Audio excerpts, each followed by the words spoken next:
Hello, welcome to my APWH History video. Today we're going to talk about the Unit 6, Topic 5, Causes and Effects of Migration. We start with the reasons to migrate. Since the mid-19th century, more abundant scientific and varied food and the development of modern medicine have led to an increase in the life expectancy and a significant increase in population.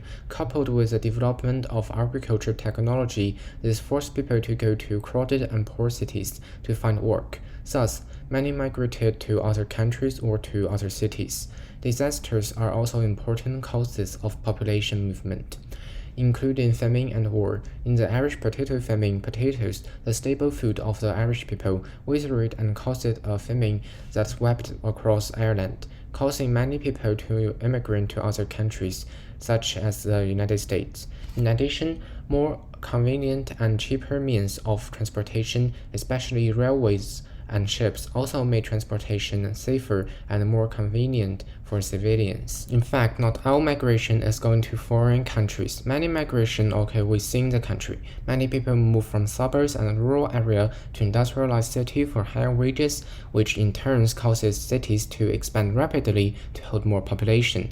This rapid expansion of cities is called urbanization. Voluntary migration is people moving to another country to finding work by their own determination. For example, in America, Irish immigrants migrate to the East Coast and Chinese to the West Coast. Unfortunately, many people were forced to migrate. For example, slave and indentured servants were transported from Africa and India to America or other British colonies to work on plantation or their mother country's benefits. Another example is the penal colonies in European countries' colonies. This is the European countries send their criminal in their own country to the colonies. This includes British Australia and French Guiana. We also need to talk about the imbalance. In rural areas, as most men go to city to work, women have begun to do the work that was previously done by men. This has improved the social status of women. In many colonies, Asia, Africa, and India, white immigrants occupied a small part but held the majority of power in a society, while the indigenous people who occupied the majority population had only a small power and were even less likely to be members of the government. We also need to talk about the immigrant communities. An immigrant community is a community formed by immigrants that from one country to another. These communities often have unique cultures and belief systems that come from the immigrants' home countries and are either alien to or hardly to integrated into the local culture. These immigrant communities that have successfully integrated into the native culture include the Irish and Germans in the United States. Due to the similarity of language, they have become an important part of American culture. However, not all cultures can be integrated into the native culture.